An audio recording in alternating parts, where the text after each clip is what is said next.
사람은 인생을 살면서 자기 나름대로의 세계관을 갖습니다. 관점이라고 말합니다만은 그렇다고 해서 여러분 관점주의하고는 다릅니다.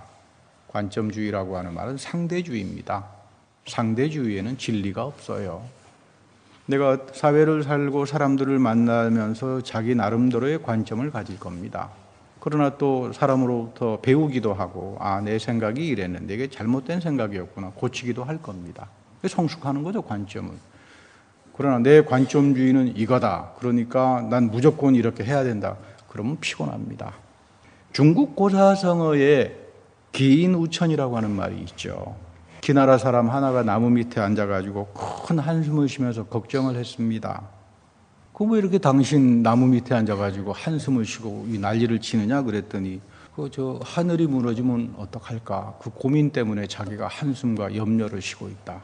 이거 여러분 기우우천이라고 그래서 기우라고 하는 말이 여기서 나옵니다. 걱정하지 않아도 될 일을 가지고 한숨 쉬고 잠도 못 자고 이렇게 되면 이런 인생관을 가진 사람을 만나면 힘듭니다. 그렇잖아요. 얼마든지 좋은 방향으로 생각할 수도 있고 긍정적인 방향으로 생각할 수 있는데 어떤 조그만한 일에 부딪히면 한숨부터 쉬고 여러분 어려워집니다. 그리고는 나쁜 방향으로 생각하게 되니까 이거 여러분 사실 기우를 갖는다는 거 심각한 영적인 병이죠. 우리 성경 곳곳에서 하나님의 별명이 하나 있습니다. 염려하지 마라. 염려하지 말라 이 말이에요. 너가 기우를 한들 너가 염려를 한들 키 한 자를 늘리지 못합니다. 오히려 염려가 내 마음을 갈아먹기 시작하면 저는 죽습니다. 염려하지 마라. 신앙이라고 하는 것은 믿음을 가지고 살아간다라고 하는 것은 염려로부터 해방을 받습니다. 여러분 이것이 구원이에요. 성경에서 우리가 믿음이라고 하는 내용도 굉장히 다양하고 깊게 나타나듯이 구원이라고 하는 뜻과 의미도 굉장히 깊고 다양하게 나타납니다. 앞으로 우리는 구원 내가 죽어서 천당에 가는 것 여러분 이렇게 생각하지 마세요. 하나님께서 성령을 통해서 끊임없이 내 삶 속에 들어서 나를 해방시킵니다. 죄로부터 해방시키고 나쁜 생각에서부터 해방시키고 잘못된 세계관에서부터 해방시키는 것 여러분 이게 구원이죠. 복된 삶을 살아가게 한다. 그런가 하면 그 인생을 살면서 달구지처럼 사는 분도 있어요. 그 시골에 가게 되면은 이 소달구지가 있는데 달구지에 물건이 가득 있으면 소가 와서 잘 앉으려고 그런다 그래요. 소가 영리하다 그러죠. 그래서 막 멍에를 쥐고 막 고삐를 해가지고 막 붙들어가지고 소를 그 달구지를 얘기합니다. 그러니까 마치 인생을 이 멍에를 쓰고 내가 살아간다. 난 이 책임감 때문에 짓눌려 있다. 인생이라고 하는 게 나에게는 짐이요, 멍에요, 부담이고 난 오로지 이 책임 때문에 이런 사람들 보면은 참 불행합니다.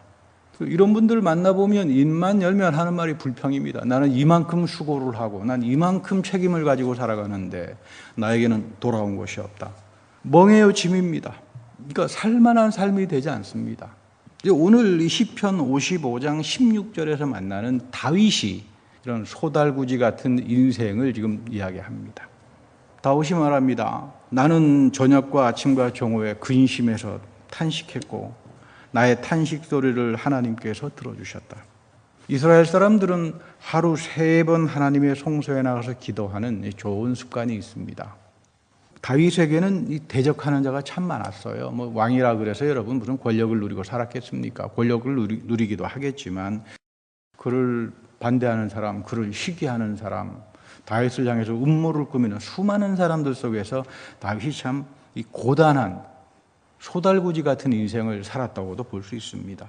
누구는 자기에게 찾아와서 우유처럼 매끄러운 말로 아첨을 하지만 사실은 다윗을 죽이려고 왔던 오늘 이 시편의 내용은 다윗이 배신을 경험했을 때 그토록 믿었던 사람들에게 배신을 경험했을 때 하나님께 나와서 하는 기도입니다. 그래서 하나님께 자기의 속된 마음을 그대로 토로합니다. 여기에 보면 다윗에게도 요셉의 원리가 그대로 작용하는 걸 봅니다. 왕에 있었습니다. 권력을 가진 사람입니다. 자기를 위해서 음해하고 시기하는 사람 언제든지 체포하고 없애버릴 수 있습니다. 자기 정적을 없애버린다라고 하는 건 정치 세계에서 지극히 하나의 상식에 속하잖아요. 다윗은 그렇게 안 합니다. 하나님께 와서 주님께서 저들을 심판하십시오. 그리고 자기를 돌아보는 겁니다. 흔히 한국 사람은 속세를 피해가지고 좋은 방법으로 찾아가는 산이 하나 있다 그래요. 뭐 여러분들도 가보신 분들 있는지 모르겠는데 속리산이라 그럽니다. 속리산. 세속과 이별하는 산. 그래서 어떤 분이 이제 속리산에 좀 세속과 좀 이별하고 살아야 되겠다. 산 좋아하시는 분들. 이왕이면은 좀 이렇게 세속과 좀 이별해가지고 가서 좀 경건하게 좀 있다가 오겠다. 뭐 그거야 뭐 여러분 누가 뭐라고 하겠습니까만은. 가보니까 정말 좋더래요. 험준하고 울창한 산세에 압도당해가지고 세상 거는 생각하지 못했다. 하게 여러분 그럴 거예요. 등산하시는 분들도 이 산 올라가는 게 너무 쉬우면 그렇잖아요. 어려우니까 세상의 일을 다 잊어버리고 살았는데 정상에 올라가니까 남대문 시장보다 더 복잡하더라. 저는 이거 뭐 속리산에 아직 제가 올라가서 보지 않아서 모르겠습니다. 근데 떠나는 게 그런 게 아니더라. 근데 지금 다윗은 이런 어려운 시간에 속리산을 찾아간 것이 아니라 하나님 앞에 나옵니다. 성전 앞에. 거룩한 자세죠. 하나님께서 살아계시고 하나님께서 신령하고 두려운 분이니까 하나님께서 내 기도를 들으시는 분이니까 정직하게 나의 마음을 하나님께 토로하는 겁니다. 그러면서 다윗은 한탄만 하지 않습니다. 매우 중요한 고백을 하죠. 오직 하나님의 전에 나올 때만 그 결과를 알았습니다. 좀 굉장한 말입니다. 다윗은 겸손합니다. 우리 성경 공부 시간에도 말씀드렸습니다만 겸손이라고 하는 것은 하나님을 거룩하신 분으로 인정할 줄 알고 세속주의, 잘못된 이 세상주의가 아니라 하나님 앞에 경외하는 마음, 경건한 자세를 가진 사람들을 가리켜서 성경은 겸손한 사람이라고 말합니다. 그러니까 이분들이 하나님 말씀에 순종하죠. 하나님 말씀을 소중하게 여기죠. 그래서 하나님은 이런 사람들과 논의한다. 다윗은 여러 차례 기도 속에서 하나님께서 자에게 지혜를 주시고 하나님께서 나에게 깨달음을 주셔서 하나님이 나와 의논해 주시는구나. 내 갈 길을 열어주시는구나. 내가 실족할 때도 있고 내가 억울할 때도 있지만 하나님께서 나와 의논하셔서 내 발걸음을 동행해 주시는구나. 이거를 깨달은 사람이에요. 여러분, 그래서 오늘 우리가 한 해 동안 기도를 해야 된다라고 하는 것도 그런 겁니다. 기도라고 하는 건 하나님께 맡기는 삶이고 하나님께 겸손한 자세를 갖는 거고 하나님의 거룩함 앞에서 자기를 돌아보면서 살아가는 삶. 이런 사람들을 통해서 하나님은 깨닫게 해주시고 동행해 주신다. 그런 말이죠. 그래서 다윗은 말합니다. 내 짐을 하나님께 맡겨라. 염려하지 마라. 너가 세상에 많은 염려를 한들 그것으로부터 너는 해방당하지 않습니다. 염려가 내 마음속에 오게 되면 우리는 그 염려에 먹혀버리게 됩니다. 그럼 마음이 상합니다. 하나님께서 너의 염려를 해결하시고 구원하시니까 더 이상 너 짐을 너 스스로 떠맡지 말고 하나님께 맡기고 살아가라. 이런 이야기입니다. 그런데 19절에 보면 다윗이 아주 중요한 말을 합니다. 하나님 앞에서 마음을 고치지 않는 자들은 하나님은 신령하고 두려운 분으로 알지 못한다. 우리가 하나님 전에 나왔을 때 자기 마음을 고치지 못합니다. 여전히 자기 구습을 가지고 있고 자기 잘못된 생각에 미혹당한 채로 와서 살아계신 하나님 앞에서 경건한 자세를 갖지 못합니다. 그래서 다윗은 놀랍게도 이미 그 사람들은 하나님 앞에서 심판당한 사람이다 이렇게 말합니다. 참 어려운 이야기죠. 저는 많은 사람들을 만나면서 합니다만 기독교인들 가운데 하나님은 심판하지 않아 이런 분들을 만날 때가 많습니다. 내가 잘못 알고 있는 건지 저 사람이 이상한 건지 그냥 이 교회 다니는 성도라 그러면 제가 이해합니다만 그 명색이 종교 지도자라고 하는 사람 속에서도 뭐 하나님이 무슨 능력이 있어가지고 심판하느냐, 뭐 세상 봐라 나쁜 짓 해가지고 잘만 먹고 사는데 뭐 하나님이 심판하는 사람이냐, 대단히 저급한 생각을 가지고 있죠. 일반화시키지 않습니다. 믿음의 사람들은 특수하게 말합니다.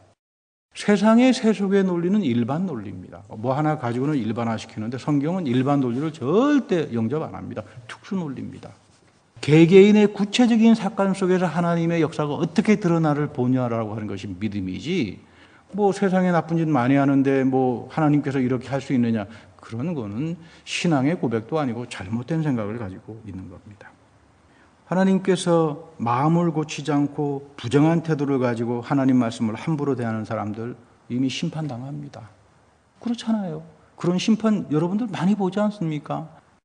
하나님의 심판도 하나님의 은혜를 보고 믿음을 가진 사람만이 하나님의 심판을 볼 줄 알지, 그렇지 않고서는 일반적인 추상적인 생각 가지고 하나님의 심판을 알지 못합니다.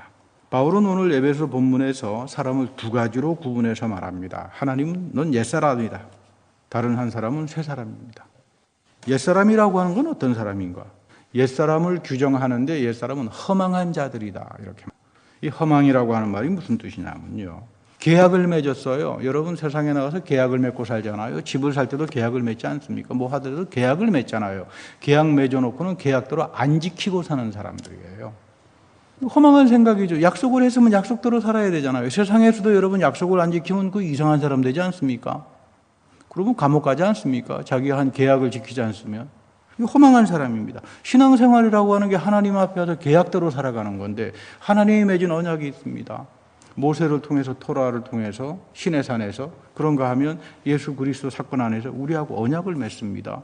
교회를 통해서 이 언약을 이어가는데 나 이런 언약 다 필요 없어. 내 멋대로 살 거야.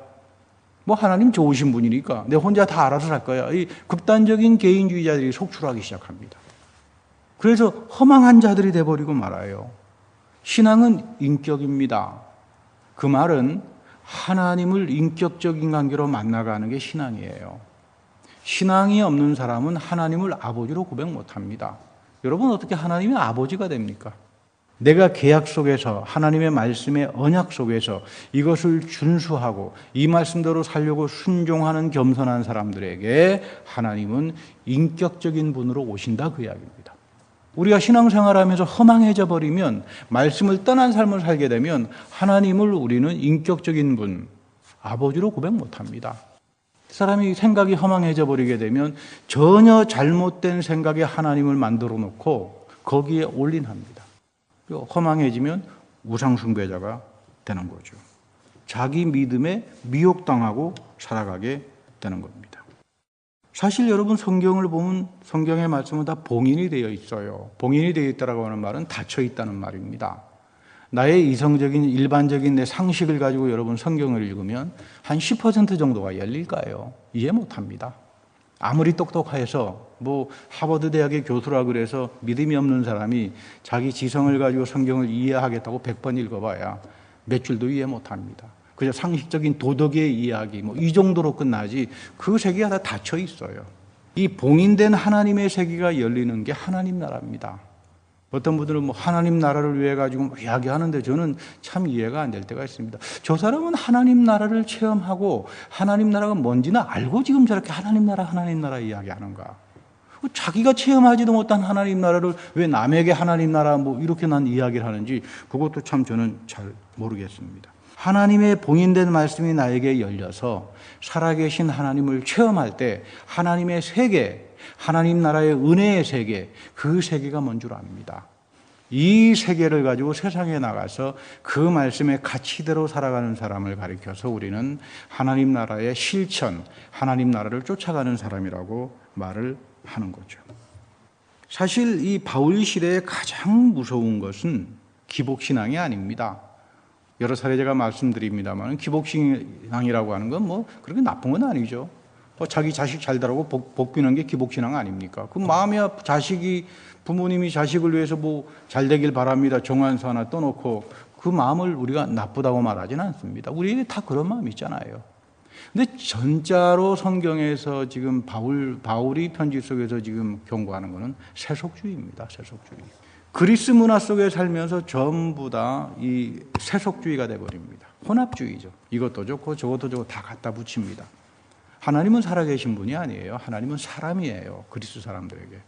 여러분 그리스 로마 신화 읽어보셨잖아요.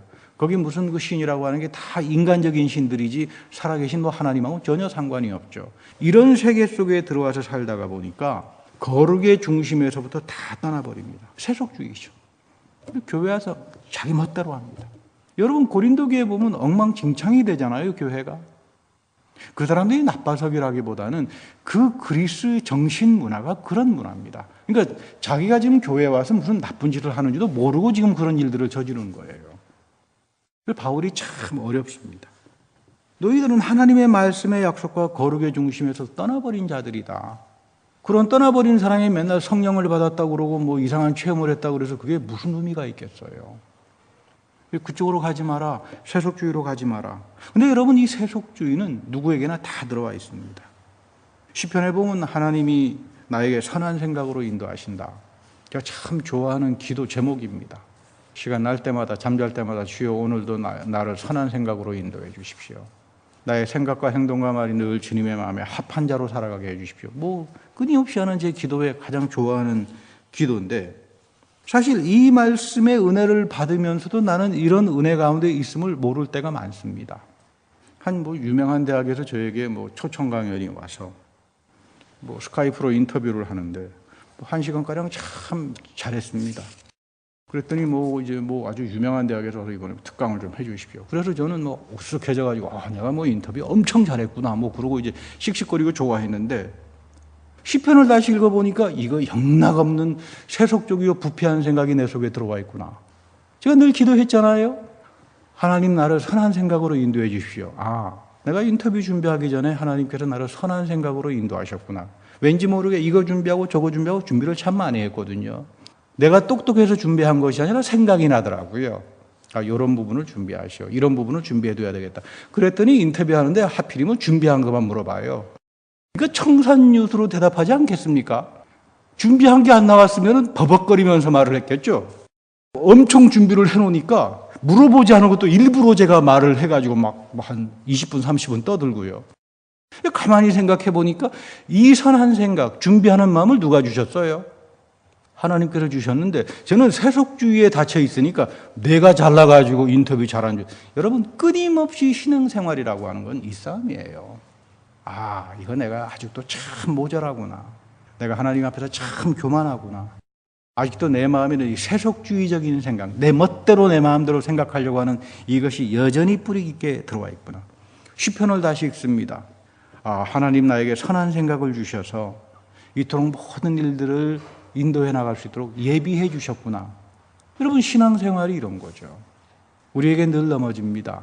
늘 모자람이 있지만 하나님께서 긍휼히 여겨주셔서, 그래서 제가 참 회개를 많이 했습니다. 신앙생활이라고 하는 건 날마다 죽는 거로구나. 옛사람에서부터, 부정한 생각에서부터, 잘못된 세속주의에서부터 끊임없이 해방당하고 구원을 경험하는 거, 이거로구나. 그런 겁니다. 우리 한 해도 하나님 앞에서 주님 나에게 구원을 허락해 주십시오. 나의 세속적인 생각에서부터, 부정한 생각으로부터 해방당하게 하고, 하나님이 나를 선한 생각으로 내 삶을 동행해 주신다는 그 은혜의 세계를 바라보면서 하나님과 의논하고 하나님의 은혜에 참여하는 그런 인생이 되게 해 주십시오. 여러분, 이런 기도 끊임없이 해야 됩니다. 이 믿음이 그래서 자라는 거예요. 이런 믿음이 깊어지는 겁니다. 믿음이 성숙해지고 믿음이 깊어지면서 나의 선행과 행동과 봉사도 더불어서 깊어지는 겁니다. 그래서 그런 사람들이 하는 선행과 봉사를 하나님이 의로운 걸로 여겨줍니다.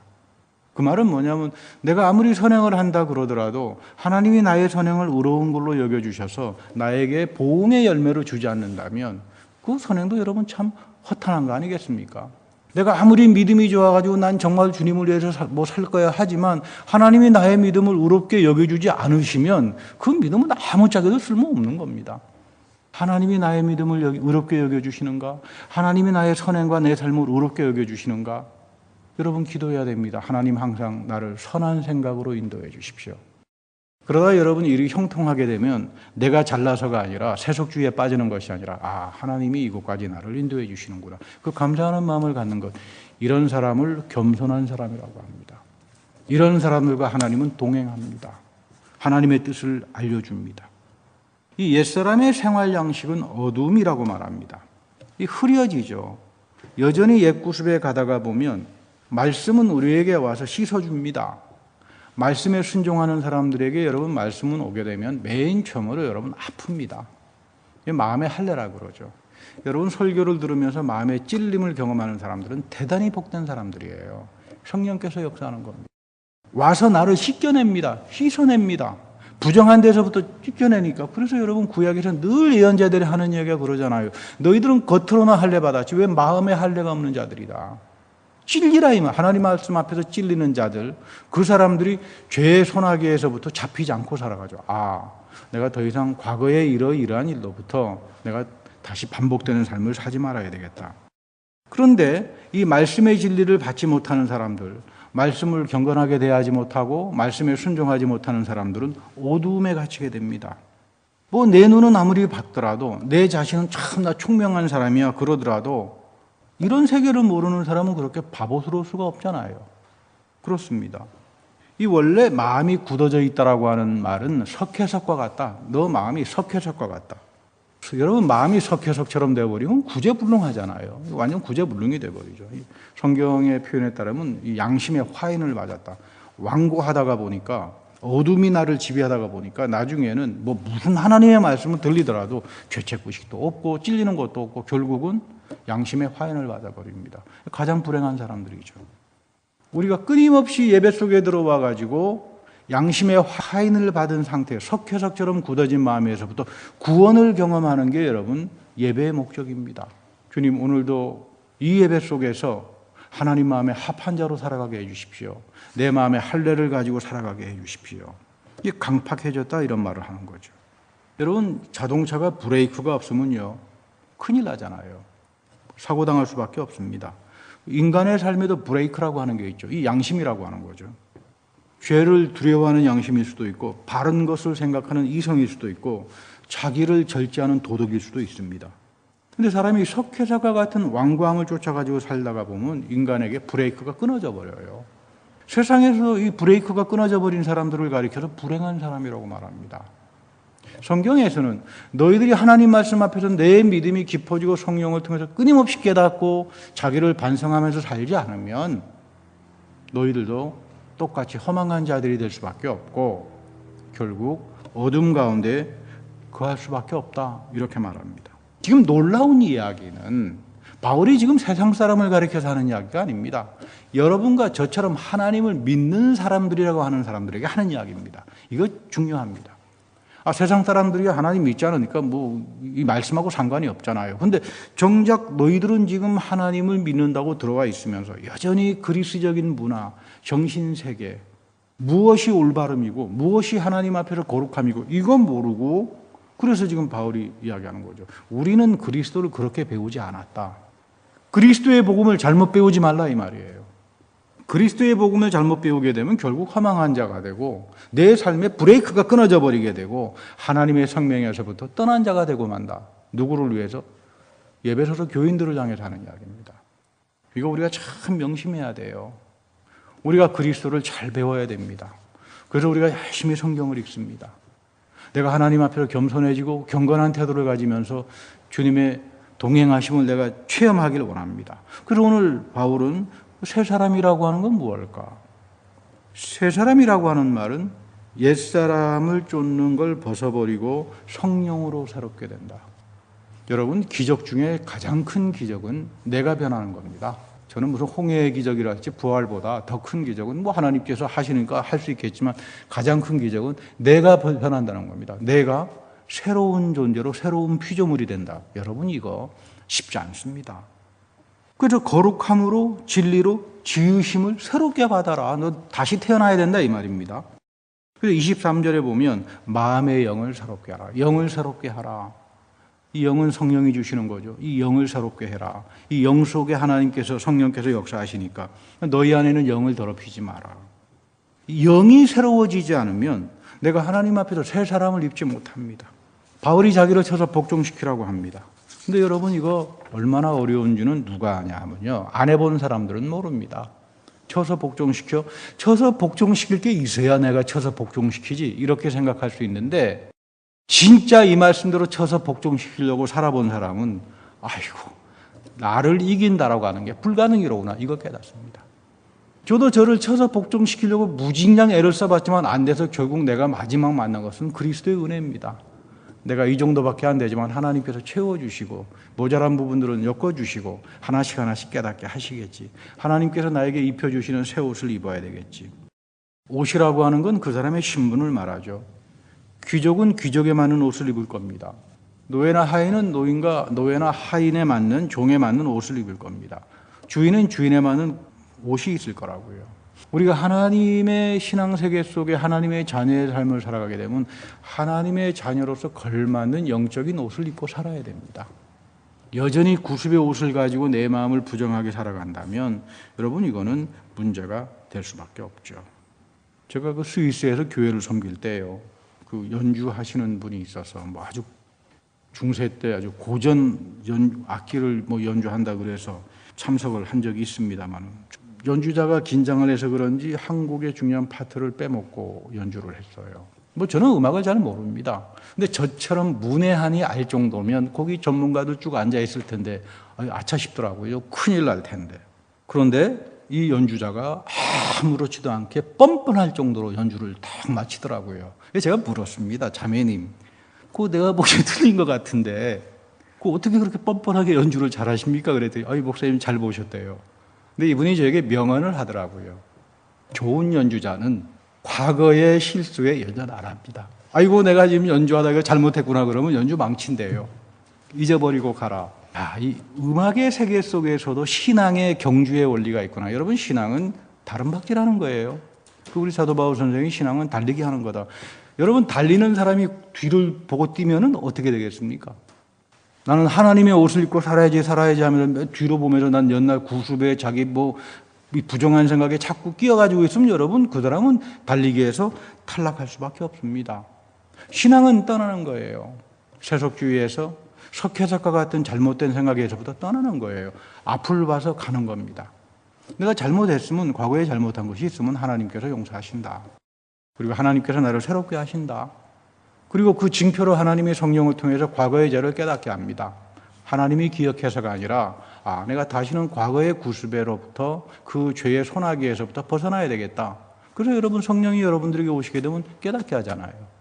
저도 기도하다가 볼 때 하나님께서 왜 그렇게 어릴 때 그 잘못했던 개구쟁이 노릇하면서 잘못했던 일들이 그렇게 떠오르는지 몰라요.